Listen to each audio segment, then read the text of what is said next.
Families of Boksburg blast victims file 65 million rand lawsuit. South Africa's airports company soars to a record 2 billion rand profit. And an Israeli strike on a Gaza hospital leaves 14 dead, including journalists from Al Jazeera, Reuters, NBC and The Independent. EWN, in touch, in tune and independent. Hello, I'm Jane Dutton. Good to have you with us. Police in the northwest are currently combing through a scene where 5 bodies have been discovered at an open pit mine in Tlatlanganye village. They say all 5 men have been shot. The circumstances of the murders remain unclear at this stage. Northwest Police spokesperson Sabata Mokwabone says while the area is notorious for clashes between illegal miners, he says it's too soon to link the murders to ongoing turf wars. As such, the police will conduct an extensive investigation that will ensure that those responsible are identified and arrested.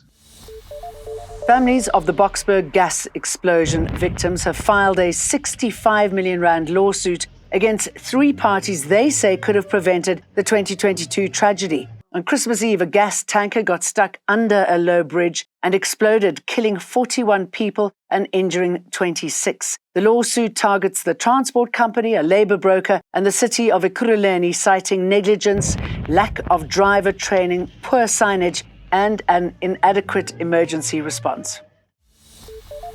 Tourism Minister Patricia de Lille has dismissed claims she's being draconian after dissolving the South African Tourism Board. De Lille says the board took an unlawful resolution prompting her to act. Some have accused her of disbanding the project to protect CEO Nombulelo Guliwe, who faces scrutiny over a 4 million rand repayment made in 2019 for the failed Dubai Expo. At the time, Guliwe was CFO. De Lille says the Auditor General flagged the issue before she became minister and she had no role in the payment, and insists she's acting to uphold good governance, even if some call her a smiling dictator.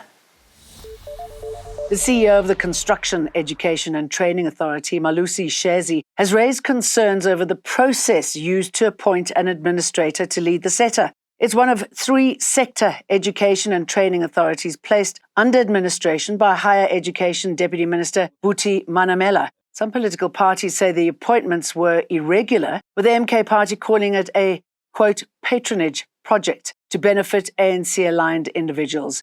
Shezi says the minister failed to consult the affected bodies before taking action.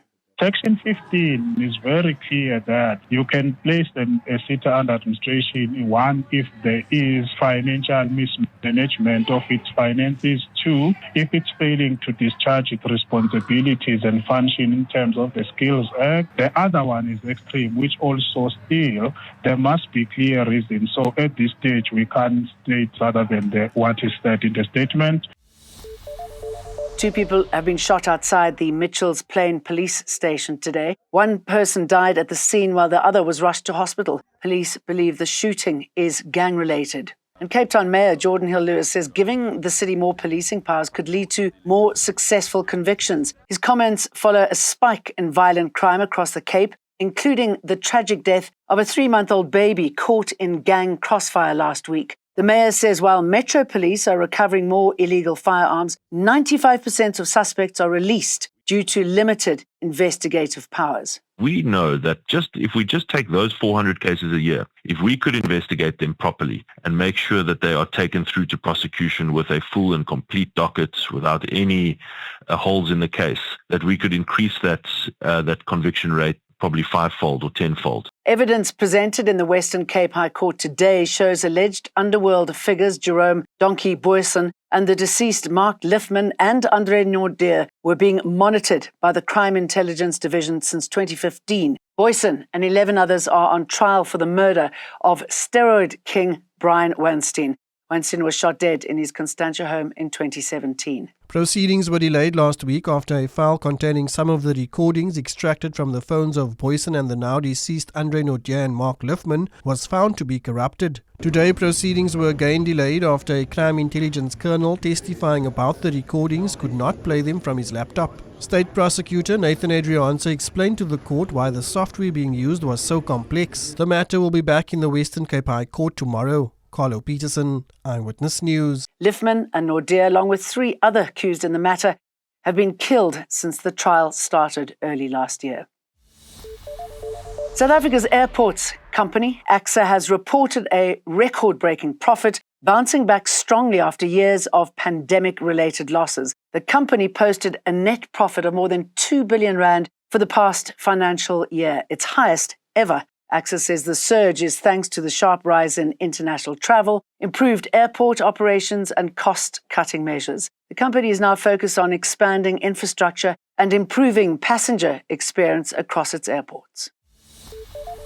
Now, the 26-year-old man who confessed to murdering his girlfriend on social media says he was assaulted by police when he was arrested. Lazarus Antonio was taken into police custody last Friday. He faces a charge of murder and attempted murder and made his first appearance in court today.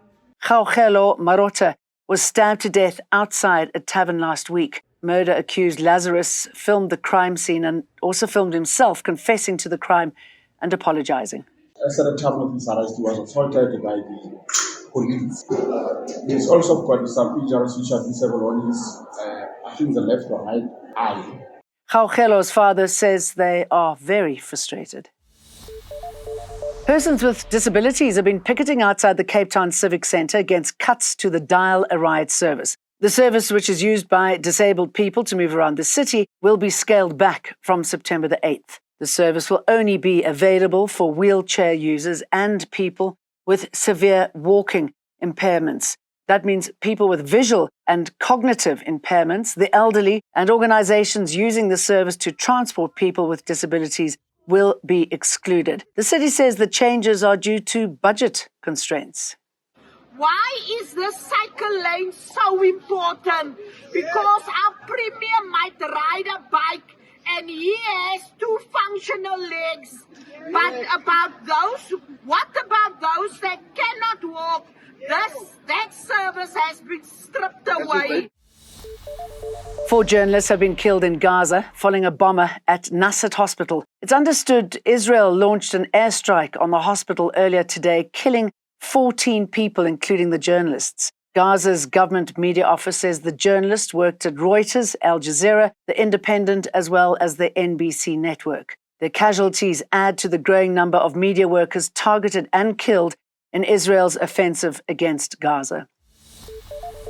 Now, the sole survivor of a deadly mushroom poisoning in Australia says he feels, quote, half alive without his wife. Ian Wilkinson was the only guest to survive a 2023 lunch where Erin Patterson served a beef Wellington laced with death cap mushrooms, killing 4 of her relatives. Wilkinson shared his emotional victim impact statement in the Victoria State Supreme Court today during Patterson's sentencing. He spent weeks in hospital and only survived after a liver transplant, but says he's chosen to forgive her for what she did.